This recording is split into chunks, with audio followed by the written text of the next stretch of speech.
नमस्कार, मी रश्मी. शंखनाद न्यूज चॅनलच्या बातमीपत्रात आपलं स्वागत आहे. राधिका क्रिएशन्स बालराजन ही नागपुरातील एकमेव संस्था आहे जी गेली 48 वर्ष अविरत बालनाट्य सादर करत आहे. संस्थेने आजपर्यंत सुमारे 50 बालनाटके सादर केली आहेत. यात प्रामुख्याने माझा ज्ञानाचा राजा, अडकीत जावं खिडकीत जावं, दुर्गा झाली गौरी, गणारी मैना, छन छोटे वैत मोठे, ग्रेट गोल्डन गँग, अदृश्य माणूस यांचा समावेश आहे. स्वामी विवेकानंद, इदम न मम, अहिल्याबाई होळकर, कमलताई होसपेट हे मुख्यत्वे राधिका क्रिएशन्सने सादर केले आहेत. याच बॅनरखाली राधिका क्रिएशन्स, रायसोनी ग्रुप आणि तांडव क्रिएशन्स निर्मित सियावर रामचंद्र की जय या महानाट्याची आज शहराच्या रेशीमबाग स्थित सुरेश भट सभागृहात प्रस्तुती नागपूरच्या बाल कलाकारांकडून करण्यात आली. मागील 20 दिवसांपासून या नायकासाठी विद्यार्थ्यांचा सराव धंतोली परिसरात सुरू होता. प्रभू रामचंद्रांचा आदर्श या लहान मुलांसमोर निर्माण व्हावा या दृष्टिकोनातून हे महानाट्य तयार करण्यात आले.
इस प्रकार पहली बार मैंने राजकुमारी सीता को देखा। उसकी सुंदरता अद्भुत थी और उसका मोहित करने वाला भाव स्वर्ग समान था। मैंने परीक्षा के समय विचलित न होकर कर्म पर ध्यान रखकर शिव धनुष उठाकर प्रत्यंचा चढ़ाने का प्रण किया।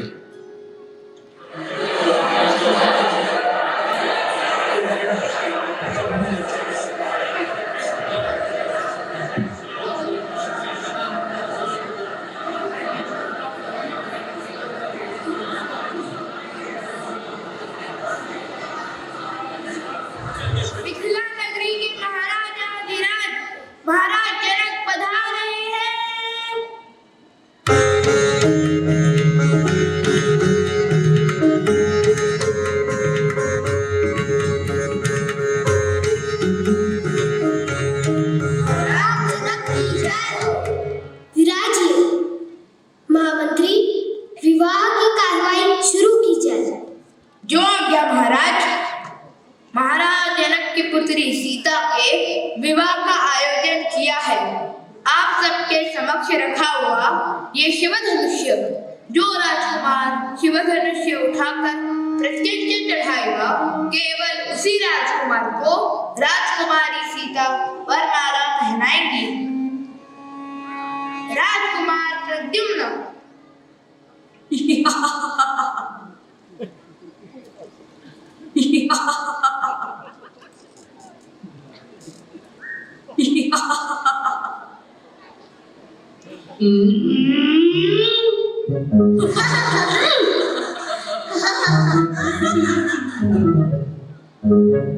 राजकुमार धृष्टद्युम्न।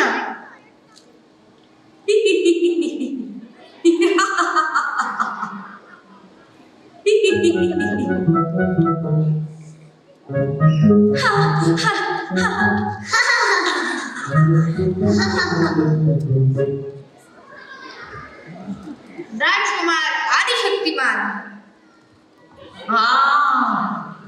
सबको प्रणाम।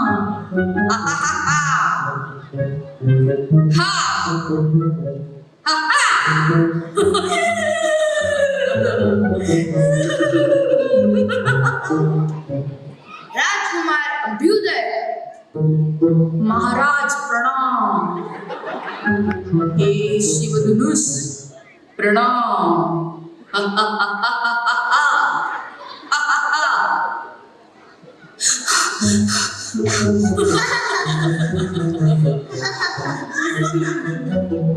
राजकुमार वरेश्वर।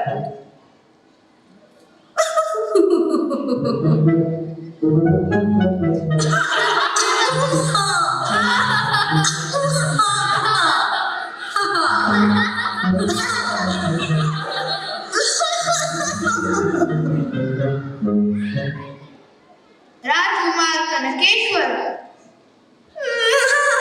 मैं नहीं। क्षमा करो, क्षमा करो।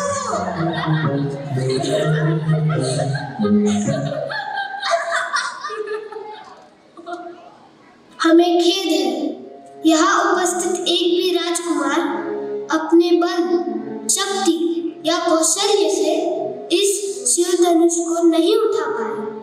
क्या मेरी पुत्री राजकुमारी सीता का विवाह नहीं होगा? क्षमा करें महाराज, कौशल प्रदेश के राजपुत्र राजा दशरथ के ज्येष्ठ पुत्र श्री राम को शिव धनुष उठाकर प्रत्यंचा चढ़ाने की अनुमति दीजिए। अनुमति है।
ऐसे खुशी के अवसर पर सारे प्रजाजन हर्षोल्लास के साथ नाच रहे थे। रामचंद्र की जय, सियावर रामचंद्र की जय, सियावर रामचंद्र की जय। और दूसरी ओर करमजली दासी मंथरा शोक मना रही थी और महारानी कैकेयी को भ्रमित कर रही थी।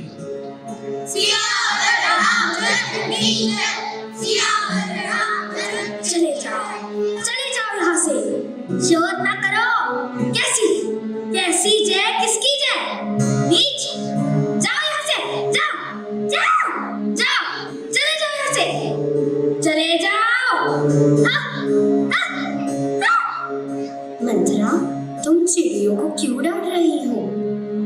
महारानी कैकेयी, सजने का ये भी कोई समय है तुम्हारा?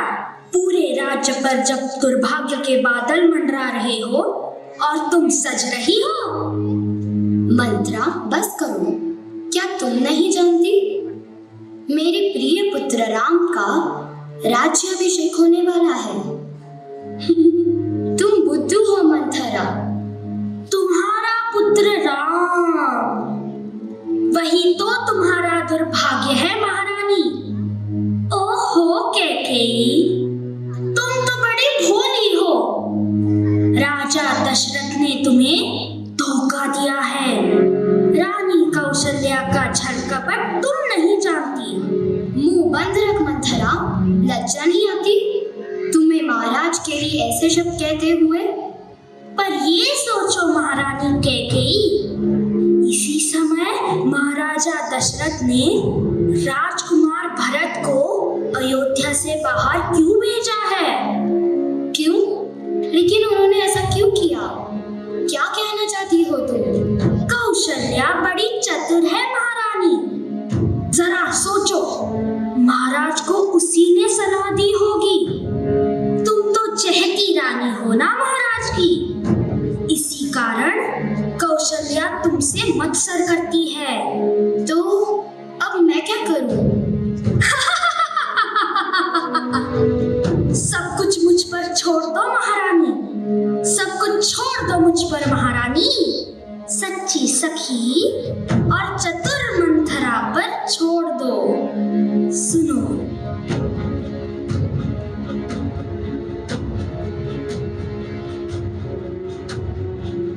हैं? समझ गई ना महारानी कैकेयी?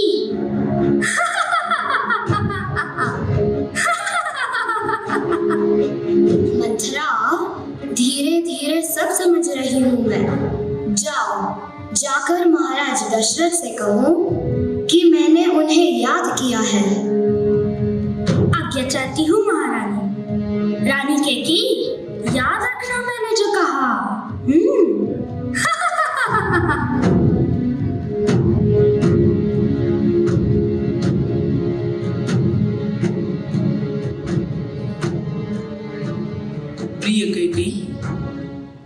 प्रिय कैकेयी, क्या बात है?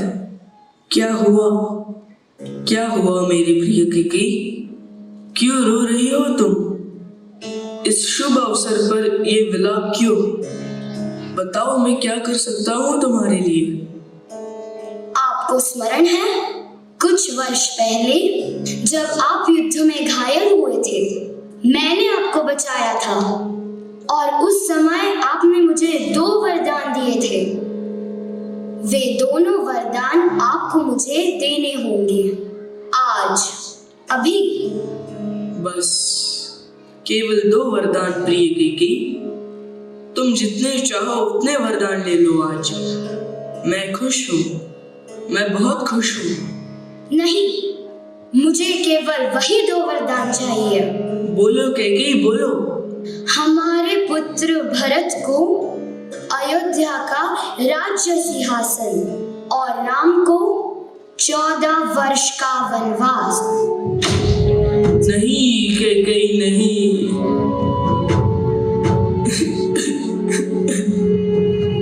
ये तुमने क्या मांगा कैकेयी? ऐसा मत करो। मेरे लाडले राम को 14 वर्ष का वनवास। तुम कहो तो मैं अपनी सारी संपत्ति तुम्हें दे दूं। दुनिया आपको ये मालूम हो जाए क्या कि सूर्य वंश के महान राजा दशरथ ने अपना वचन नहीं निभाया? यदि मुझे देने हैं तो वही 2 वरदान दीजिए।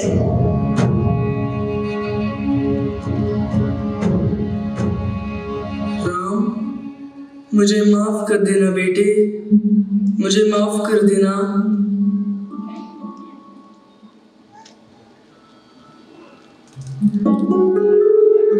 राम को 14 वर्ष का वनवास तो विधि लिखित था। अगर वनवास न होता एवं अपने लोगों से दूर जाने का योग न होता तो क्या मैं लंका जा सकता था? कतई नहीं। लक्ष्मण और सीता मेरे आत्मा और मन जैसे थे, किंतु मेरी प्रजा मैंने वनवास के लिए प्रस्थान किया तो सह नहीं पाई। भैया राम, हम आपके साथ चलेंगे। हाँ स्वामी, मैं भी। श्री राम, हमें छोड़कर मत जाइए। प्रभु श्री राम, हमें छोड़कर मत जाइए। श्री राम, भैया, आपको सुनाई दिया लोगों का विलाप? लक्ष्मण, यही लिखा है मेरे भाग्य में।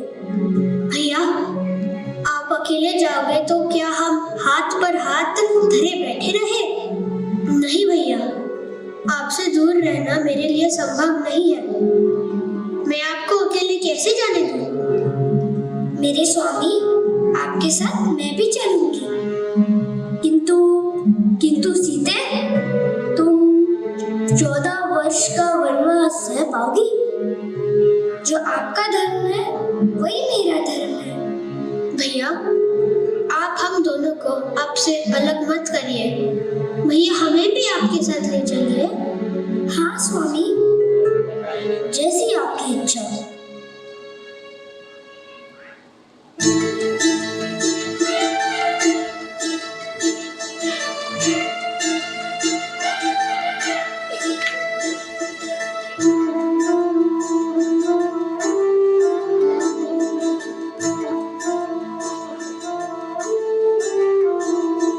चला गया मेरा राज दुलारा, चला गया।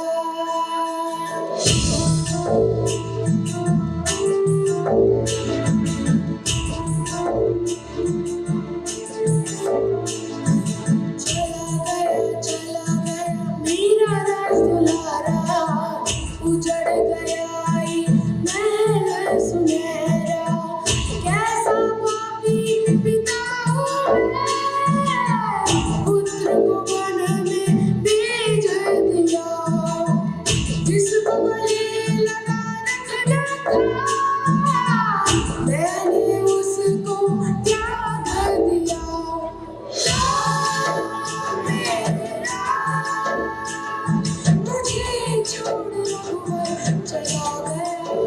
ओ राम मेरा, मुझे छोड़ रघुवर चला गया।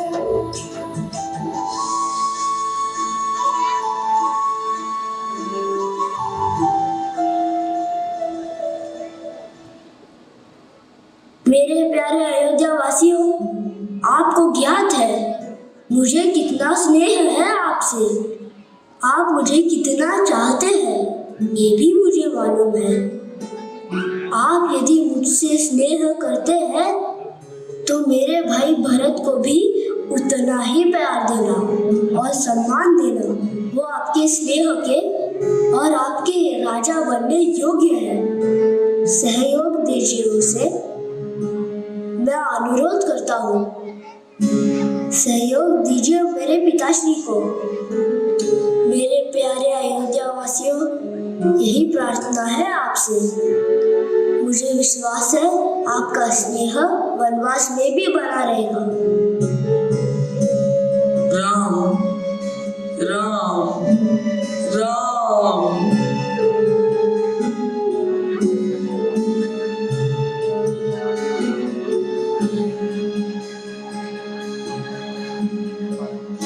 इसलिए दो विष्णु का सौजन्य मुझे इस कार्यक्रम में प्राप्त हुआ। एक मेरे साथ बैठे थे और एक मंच पर सूत्रधार की भूमिका निभा रहे थे।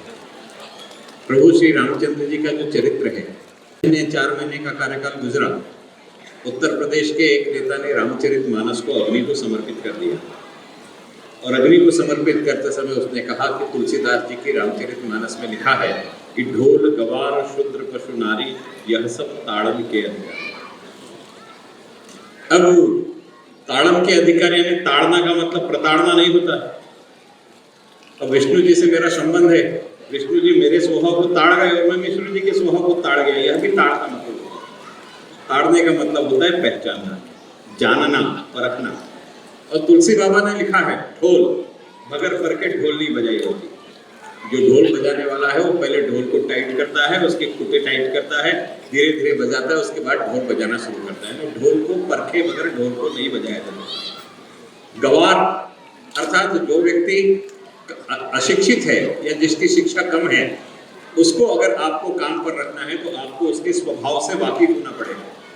आप उसके स्वभाव से वाकिफ होगे तो आप जाकर के उस व्यक्ति को अनपढ़ होने के बावजूद उससे बहुत अच्छा काम करा सकते हैं।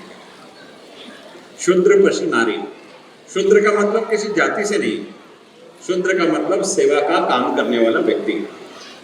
आज के वर्तमान युग में अगर हम कहें तो ब्राह्मण, क्षत्रिय, वैश्य, शूद्र, इसके लिए 4 पर्यायवाची शब्द है। ब्राह्मण यानी बुद्धिजीवी, क्षत्रिय यानी पराक्रमजीवी, वैश्य यानी उद्योगजीवी और शूद्र यानी श्रमजीवी। इसलिए शूद्र को हम श्रमजीवी की परिभाषा में देखते हैं। अगर हमारे घर में सेवा करने वाला कोई व्यक्ति है तो आप देखेंगे किसी परिवार में एक ही पीढ़ी की 3 पीढ़ी नाकाम कर रही है और किसी परिवार में हर महीने 2 बंदे बदलने पड़ते हैं। तो उसका सीधा सा तरीका है कि आपका जो सेवक है उसके स्वभाव को आपने परख लिया तो उसकी पीढ़ियां आपके यहाँ जिंदगी गुजार देती है, अन्यथा एक व्यक्ति भी 15 दिन से ऊपर काम नहीं कर सकता। ढोल गवार शूद्र पशु नारी, यही हाल पशु का है। हमारे सबके घर में पेट है। आप देखिए किसी के घर का पेट आक्रामक होता है, कारण उसको परखने का तरीका नहीं होता है। और किसी के घर का पेट, आप देखिए आपका मेहमान आया तो उसका भी वैसे ही स्वागत करता है जैसे आप स्वागत करते हैं कि उसको दिए हुए संस्कार और परखने पर निर्मित करता है। उसी प्रकार से नारी का भी है। और नारी शब्द का इसलिए तुलसीदास जी ने उपयोग किया कि आप देखेंगे हमारे यहाँ मंगलाष्टक होता है तो हम चावल छिड़कते हैं। उत्तर भारत में जिस समय परिक्रमा होती है, शादी होती है, तो उस समय लाज्या होम करते हैं, वो भी धान का होता है। राजस्थान में धान को परोसने का काम करते हैं। ये सारे प्रतीकात्मक है। प्रकृति में नारी का जीवन ही चावल के जैसा है। कारण चावल एक ऐसा पौधा है जिसे एक जगह रोपा जाता है, जब रोपा तैयार हो जाता है तो उसे दूसरी जगह रोपित किया जाता है। नारी का जीवन भी उसी प्रकार से कि एक जगह फलती उत्पन्न होती है और जब वो उत्पत्ति के बाद में पल्लवित और पुष्पित होने की अवस्था होती है तो उसे दूसरी जगह भेजा जाता है। और इसीलिए तुलसीदास जी ने नारी शब्द का उपयोग किया है। और जब किसी अनजान व्यक्ति के घर वो नारी जाती है तो अगर ठीक तरीके से परख लिया तो ठीक है, और जिसने परख लिया उसके लिए है कि ये 7 जन्मों तक मेरा साथ निभाएगी। आपने देखा अभी प्रभु श्री रामचंद्र जी का विरह कि प्रभु श्री रामचंद्र जी सीता की खोज में बाहर जा रहे हैं। अब यह तभी संभव है कि जिस संभव में पति ने पत्नी को परख लिया और पत्नी ने पति को परख लिया। अन्यथा आज का समय रहता तो क्या होता, सोमवार को नैन मिले, मंगलवार को पड़ा बीमार, बुधवार को उसने हंस दी, गुरुवार को हो गया प्यार, शुक्रवार को दिल दे बैठा, शनिवार को हुआ दिलदार और संडे की छुट्टी पड़ गई, सब कुछ हो गया बंटाधार। ये स्थिति होती है। इसलिए केवल हमारी संस्कृति है जहां हम परखने की बात करते हैं। और इसीलिए तुलसीदास जी ने लिखा है कि ढोल गवार शूद्र पशु नारी ये सब ताड़न के अधिकारी। तुलसी की रामचरितमानस को पढ़ना नितांत आवश्यक है। मैं अभी विष्णु जी के साथ बैठा था तो उन्हें बता रहा था कि यह जो कुटिया यहाँ बनी हुई थी, इस कुटिया के अंदर प्रभु श्री रामचंद्र जी को तो सारी कल्पना थी कि क्या होने वाला है। इसलिए प्रभु श्री रामचंद्र जी ने अग्नि प्रज्वलित करी और अग्नि प्रज्वलित करके सीता मैया से हाथ जोड़ करके कहा कि तुम अग्नि में प्रवेश कर लो। सीता माँ ने अग्नि में प्रवेश कर लिया और सीता माँ के अग्नि में प्रवेश करने के बाद अग्नि से निवेदन किया कि सीता की प्रति छाया को बाहर निकाल दो। इसलिए रावण जो हरण किया वो सीता जी का हरण नहीं था, सीता जी की प्रति छाया का हरण था। यह यहाँ पर प्रतिपादित करना नितांत आवश्यक समझता हूँ। हम लोग कहते हैं कि राम को हम मर्यादा पुरुषोत्तम कहते हैं, लेकिन रावण के यहाँ से जब सीता वापस आई तो राम ने अग्नि परीक्षा क्यों ली? ये तो सीक्रेट था सीता जी और राम के बीच का कि उनको मालूम था कि अग्नि में ओरिजिनल सीता जी गई है। अब उनको अपने घर वापस जाना है तो सीता जी की प्रतिछाया को ले जाएंगे क्या?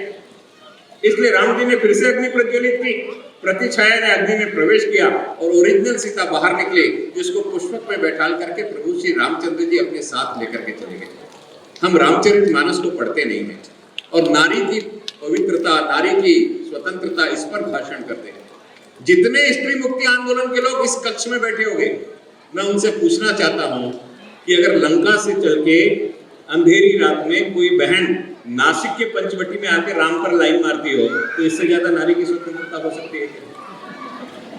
हो सकती है क्या? लंका से एक लड़की आती है और वो नासिक में आकर के राम को प्रपोज करती है, और हम कहते हैं कि हमारे वैदिक काल में नारी की स्वतंत्रता नहीं थी।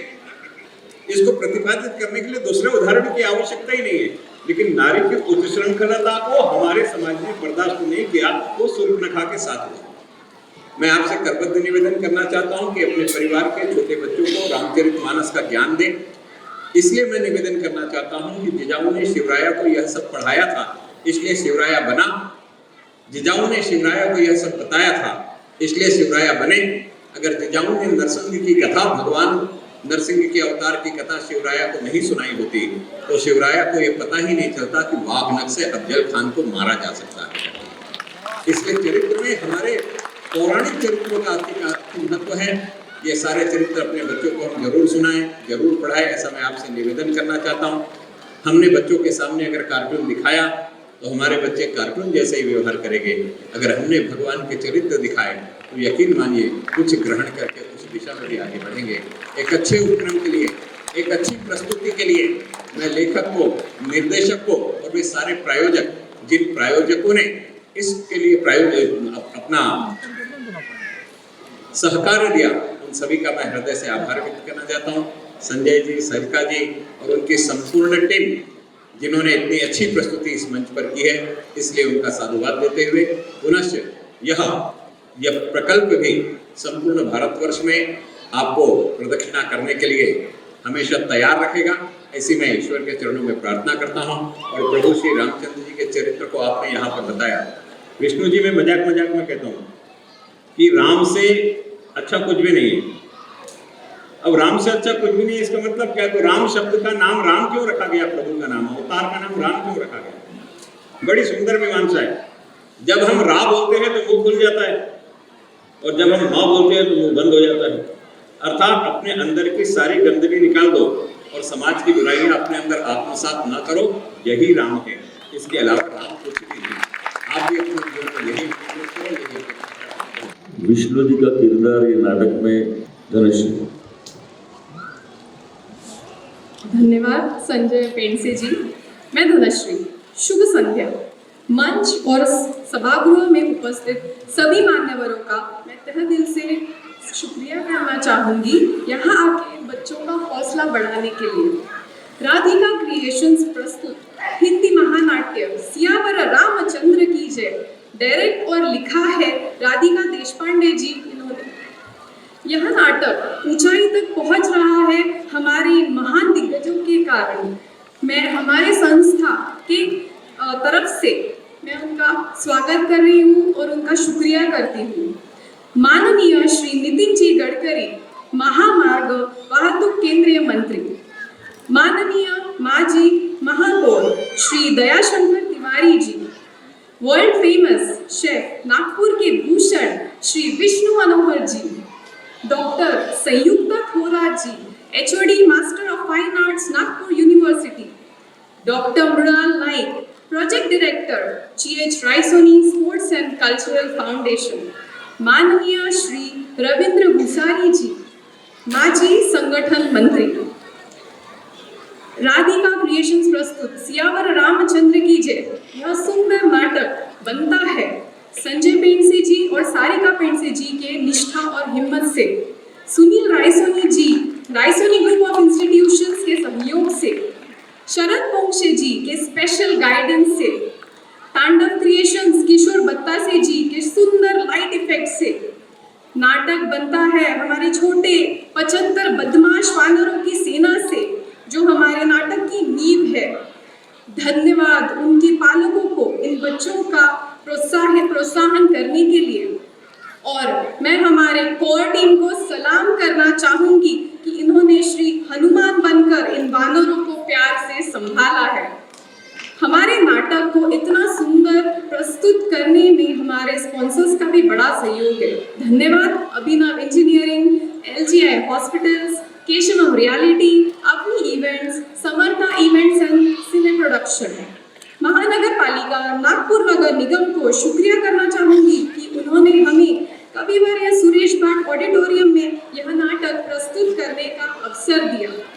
बहुत बहुत धन्यवाद देवी अहिल्या मंदिर धंतोली का कि उन्होंने हमें अवसर दिया कि हमारे बच्चे वहाँ धूम मचाए, रिहर्सल्स करें। बच्चों जो भी ऑडियंस में है, मैं पूछना चाहूंगी कि दिनशॉज और अजीत बेकरी का नाम ये सुन के याद क्या आता है आपको? कोई बताएगा?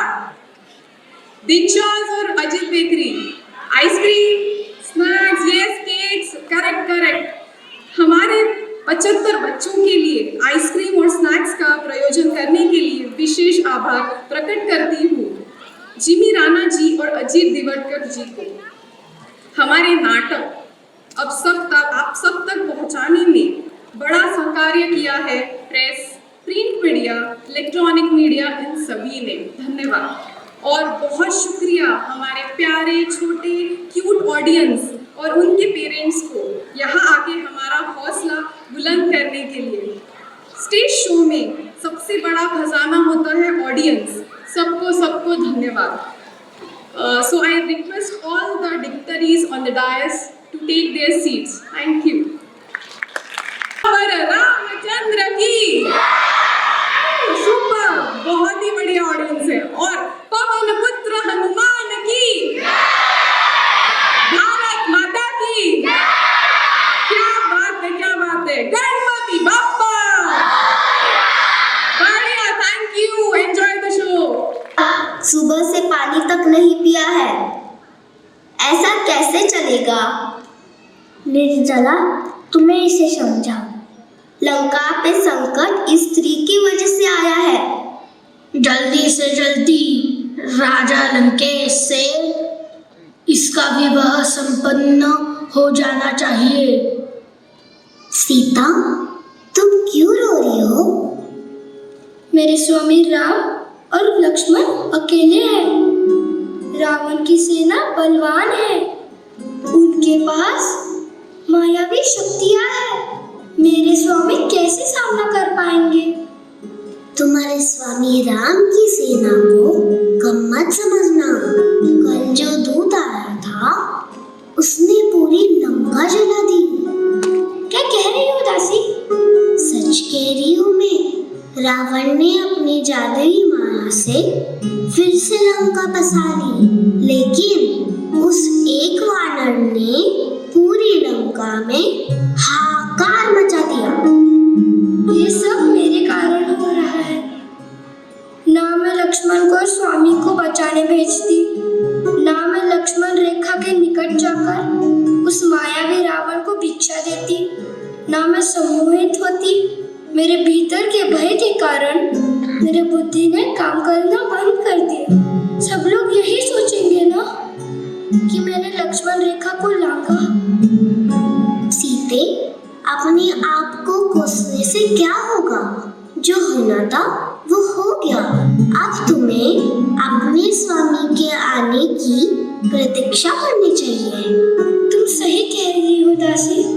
हे प्रभु, मेरे स्वामी की रक्षा करना मेरे प्रभु।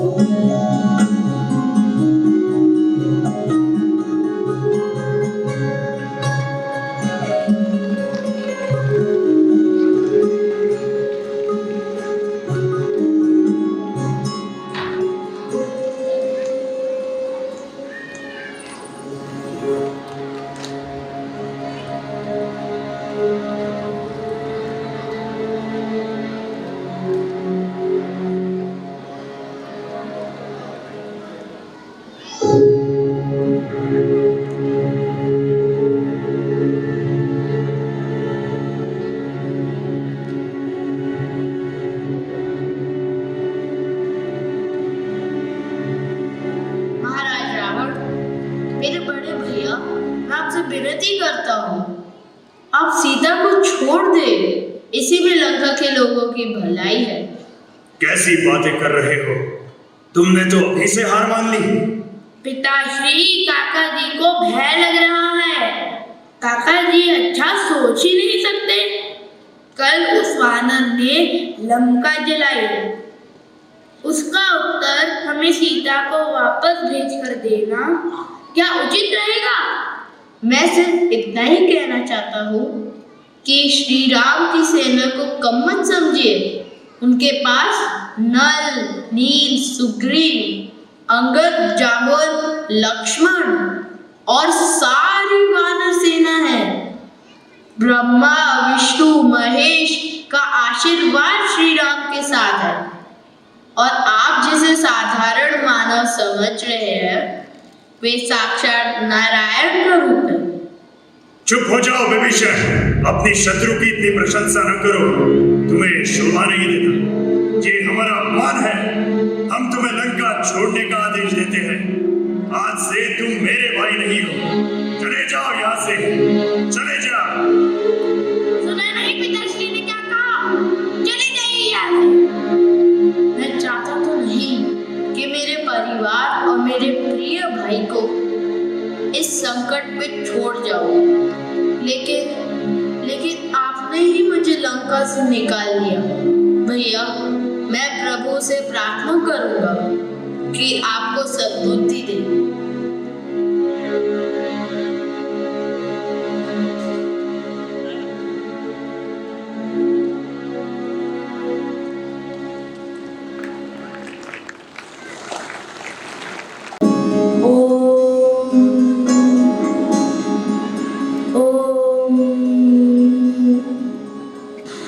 अयोध्या पुत्र राम, मैं तुम पर प्रसन्न हूँ।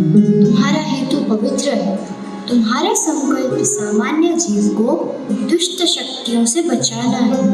तुम्हारी विजय में ही हम सबकी विजय है। मैं तुम्हें पूर्ण सहयोग दूंगा। तुम्हें शिलाओं का पुल बनना होगा। हर शिला पर श्री राम लिखना। इससे शिलाएं डूबेंगी नहीं। ये करते समय याद रहे, मेरे अंदर रहने वाले किसी प्राणी को हानि ना पहुंचे। समुद्र के सारे प्राणी तुम्हारे पुण्य कार्य में तुम्हारी मदद सेवा समझकर करेंगे। विजयी भव।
मेरे भाइयों, ऐसा क्यों किया आपने?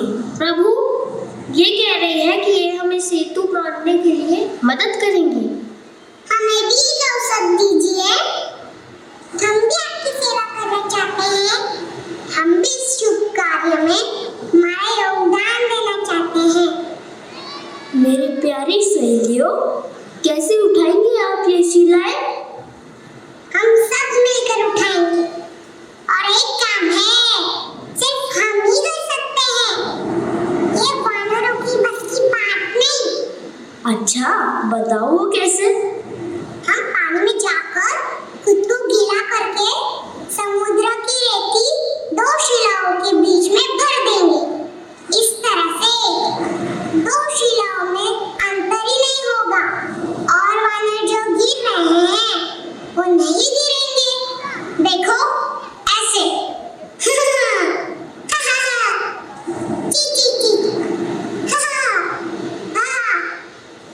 मजा आएगा। अच्छी बात है। वाह, अतीब सुंदर।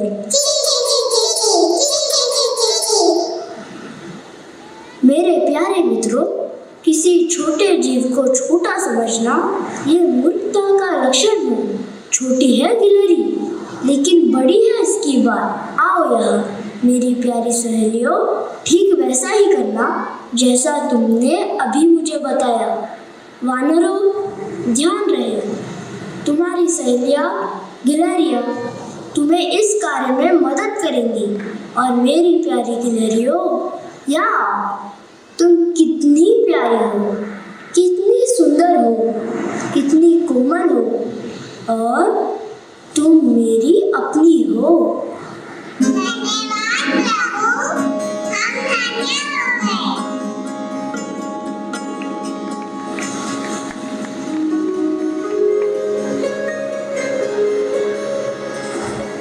देखते ही देखते सेतु तैयार हो गया।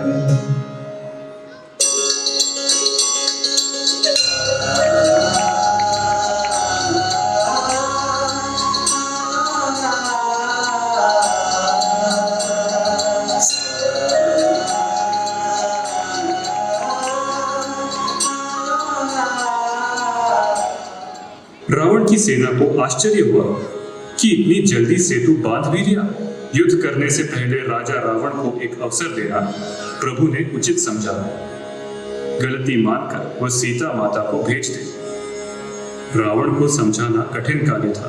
उसके लिए बुद्धिमान, धैर्यवान, चतुर और पराक्रमी होना आवश्यक था। इस कार्य को पूरा करने का अवसर प्रभु श्री राम ने अंगद को दिया। रावण ने अंगद को तुच्छ वानर समझकर उसे आसन नहीं दिया, तो अंगद ने अपनी पूंछ को बढ़ाकर उसका ही आसन बना लिया। प्रणाम, मैं प्रभु श्री राम का दूत बाली पुत्र अंगद। मैं आपसे अंतिम विनती करना चाहता हूँ, सीता मैया को प्रभु श्री राम को सौंप दे। अगर आप ऐसा करते हैं तो युद्ध टल सकता है, निष्पाप जीव बच सकते हैं। हम आपके बल, बुद्धि और पराक्रम का आदर करते हैं, किंतु आपका हेतु अधर्म के पथ पर चलने वाला है। अगर आपने सीता मैया को मुक्त किया तो हम हमारी सेना के साथ वापस लौट जाएंगे, लेकिन अगर आपने ऐसा नहीं किया तो हमें इच्छा न होते हुए भी आपसे युद्ध करना होगा। कह दो तुम्हारे राजा से, रावण की प्रजा और रावण तुम्हारे राम से डरता नहीं। हिम्मत है तो युद्ध करके सीता को ले जा। कह दो उस राम से, हम उन्हें युद्ध भूमि पर मिलेंगे।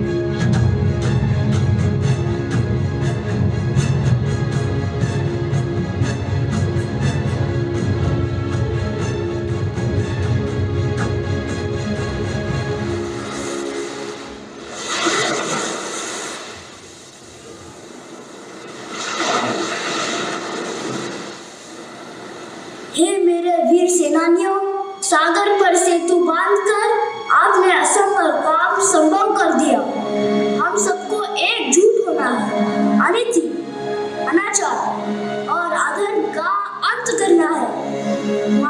चंडिका का ध्यान करके हर हर महादेव के नाद के साथ आगे बढ़ो।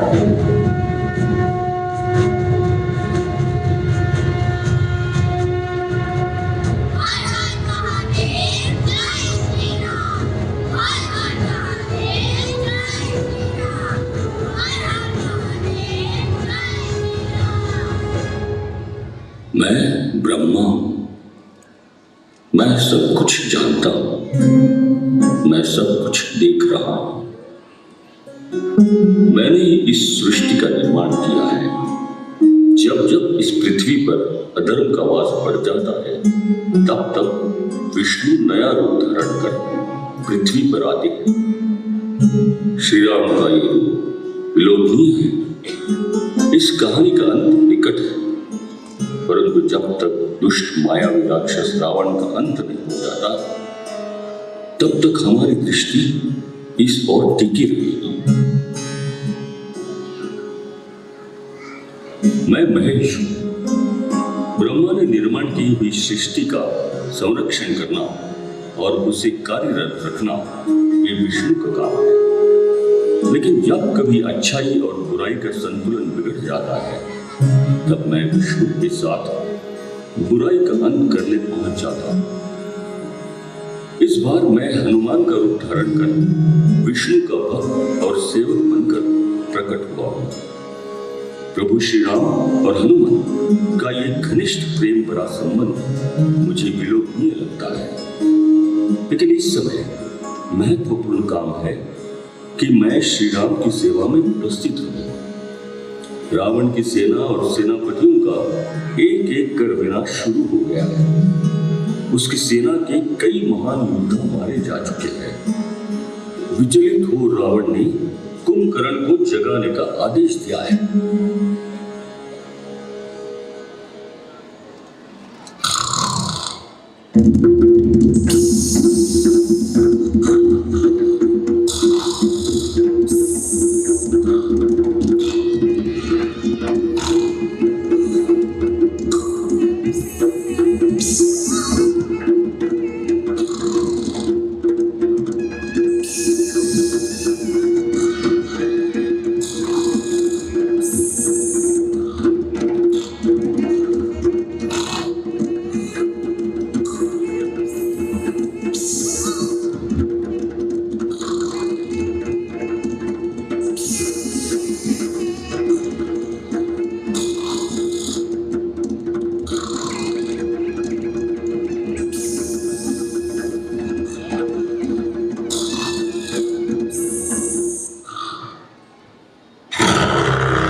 उठिए कुंभकर्ण, उठिए महाराज, दया कीजिए महाराज।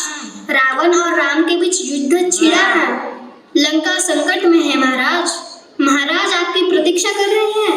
उठिए कुंभकर्ण, उठिए कुंभकर्ण, उठिए उठिए कुंभकर्ण। देखिए आपके लिए गुलाब जाम, श्रीखंड, मालपुआ, पूरन की रोटी, लड्डू, पेड़े, बर्फी, सेव, पुरियां, रसगुल्ले, खीर सब लाया है।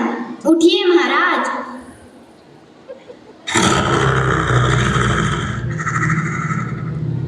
किसने मुझे जगाया? किसने मेरी नींद खराब की है? कौन है वो? उसको तो मैं अपने एक हाथ से मसल दूं, पैरों तले उसे कुचल दूं, दांतों तले उसको पीस दूं, सिर के बल उल्टा कर दूं, गोले की तरह फेंकूं और चक्री की तरह घुमाकर सौरमंडल की सैर करा दूं। किसने मुझे जगाया? किसने मुझे समय से पहले उठाने की हिम्मत की? महाराज आपके लाडले बड़े भैया रावण ने आदेश दिया है। अगर ऐसा है तो निश्चित कोई बड़ा संकट आया होगा। बताओ मुझे क्या करना है, बताओ। महाराज अयोध्या के राजकुमार राम ने लंका पर हल्ला बोल दिया है। आपको युद्ध में जाकर उनकी वानर सेना को मार गिराना होगा। मगर उन्होंने लंका पर चलकर आने का दुस्साहस क्यों किया? दुस्साहस तो तुम्हारे बड़े भैया ने किया है। कुंभकर्ण, इस युद्ध में कई महान योद्धा वीर गति को प्राप्त हुए। उसमें से तुम्हारे 2 पुत्र कुंभ और निकुंभ ये भी मारे गए। अब तुम्हारा सामना मुझसे है।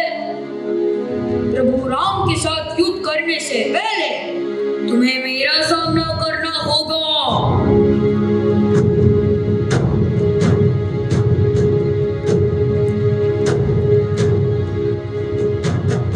युद्ध घमासान चल रहा था और कुंभकर्ण वानर सेना को पटक पटक के मार रहा था।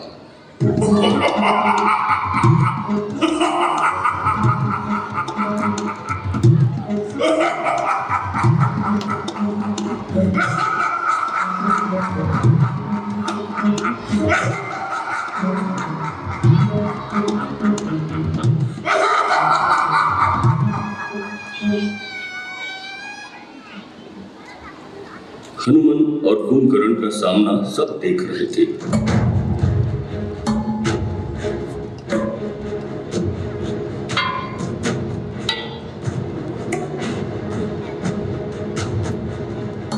उतने में श्री राम ने हनुमान को बुलाया। हनुमान, पीछे हटो। भयानक राक्षस कुंभकर्ण का विनाश मैं करूंगा। मुझे क्षमा करना कुंभकर्ण, लेकिन मैं सिर्फ अपना धर्म निभा रहा हूँ, जिस तरह तुमने अपना धर्म निभाया। मुझे क्षमा कर देना कुंभकर्ण।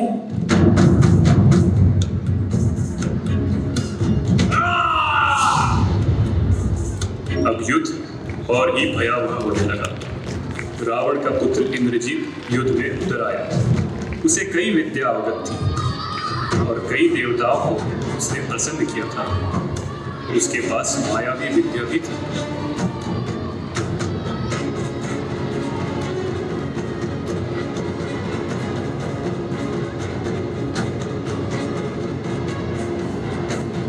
इंद्रजीत ने मेरे भाई लक्ष्मण को मूर्छित कर दिया।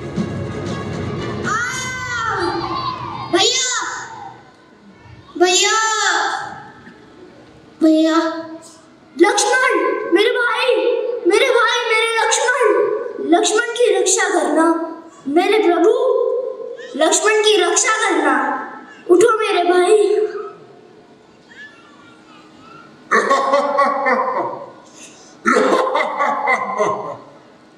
लक्ष्मण,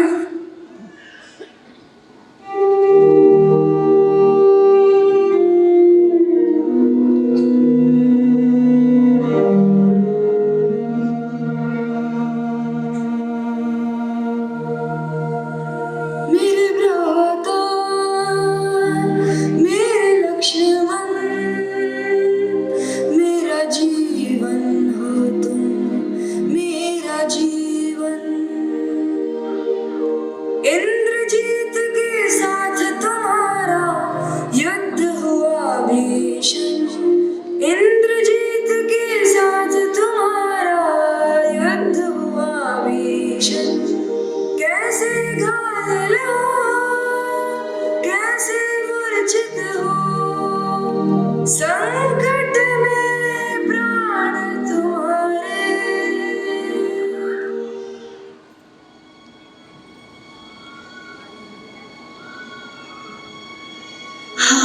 समस्या गंभीर है।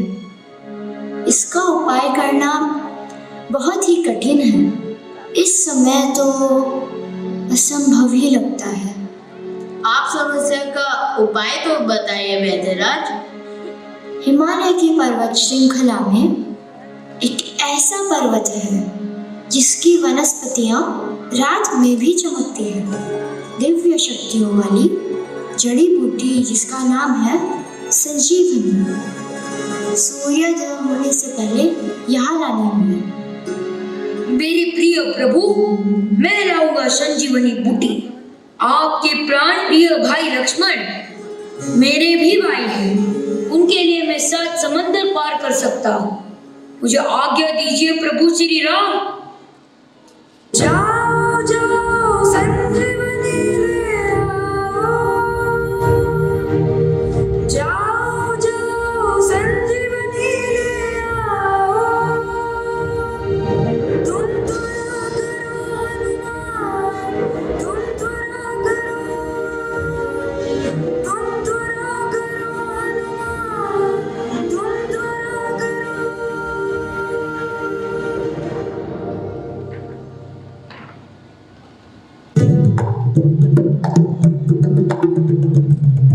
इस संसार में तुम सा राम का वक्त नहीं है, रोम रोम में राम है, कुछ भी अंत नहीं है। इस संसार में तुम सा राम का वक्त नहीं है, रोम रोम में राम है, कुछ भी अंत नहीं है। तुम सा कोई गिरने पर दीवान नहीं है, जहाँ कथा है राम की बस हनुमान वही है। तुम सुग्रीव के महामंत्री हो केसरी नंदन, सारी वानर सेना की जय हो हनुमान, जय हो हनुमान तुम्हारी जय हो, पवन पुत्र हनुमान तुम्हारी जय हो, जय हो हनुमान तुम्हारी जय हो, पवन पुत्र हनुमान तुम्हारी जय हो।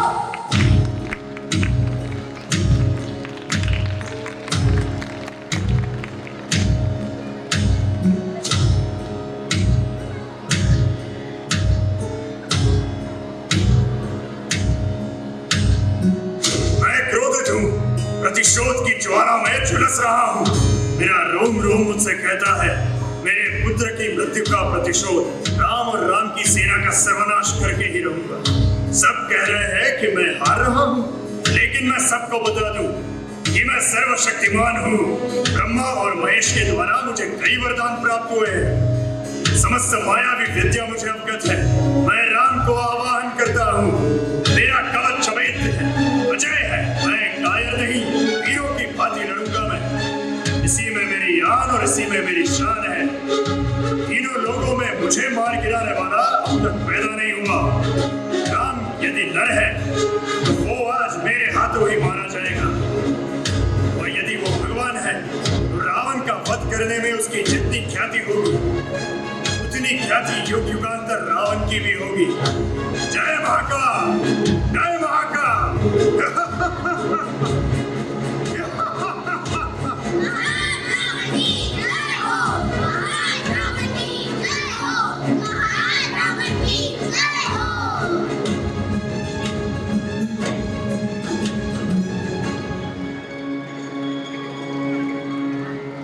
साथियों, आप जिस कार्य के लिए मेरे साथ यहाँ तक आए हैं वो कार्य संपन्न होने के निकट है। समुद्र पर सेतु बांधकर हम यहाँ तक आए हैं।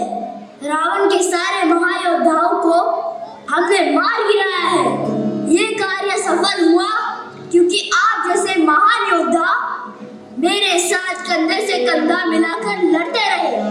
महाराज सुग्रीव, महाराज विभीषण, जांबुवंत, नल, वीर, अंगद, हनुमान, लक्ष्मण जैसे महावीर पराक्रमी योद्धाओं ने मेरा साथ दिया। अब इस महायुद्ध में रावण स्वयं आ रहा है। आप सबके सामने मैं प्रतिज्ञा लेता हूँ, आज तीनों लोग राम का रामत्व देखेंगे। अब अंतिम पराक्रम का अवसर है। आज वो क्षण है जो इतिहास में लिखा जाएगा। आज हम सबको अपनी विजय गाथा इतिहास के पन्नों पर लिखनी है। मैं आपको आश्वासन देता हूँ, आज दुर्जनों का नाश और सज्जनों की विजय होगी।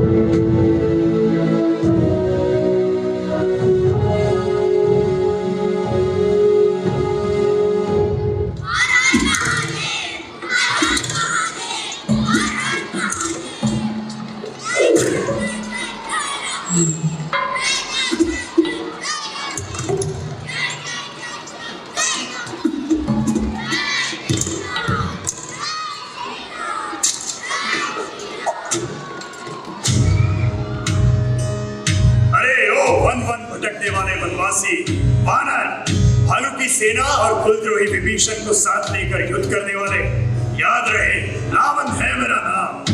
देवी देवता नाग गंधर्व तक मैंने रुलाया है। हे लंकापति रावण, रावण का अर्थ होता नहीं है। तुमने अनिति, दुराचार, अत्याचार से पूरे संसार को रुलाया है। अब यदि वही आंसू का सागर तुम्हें डुबो दे तो दोष तुम्हारा ही है। हे रावण, दुनिया में 3 प्रकार के लोग होते हैं,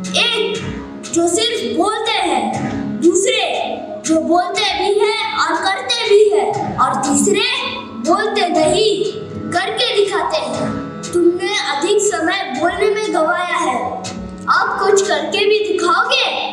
अब मेरा धनुष्य बाण ही इसका उत्तर देगा। और ये मेरा बाण तुम्हारे बाणों का प्रत्युत्तर।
तर हे होतं आजचं बातमीपत्र. पुन्हा भेटूयात पुढील बातमीपत्रात. नमस्कार. वाघमारे भिवापुरी मिर्ची, साधारण मिर्ची पाउडर से लगे सिर्फ आधी. मैं कह रही हूँ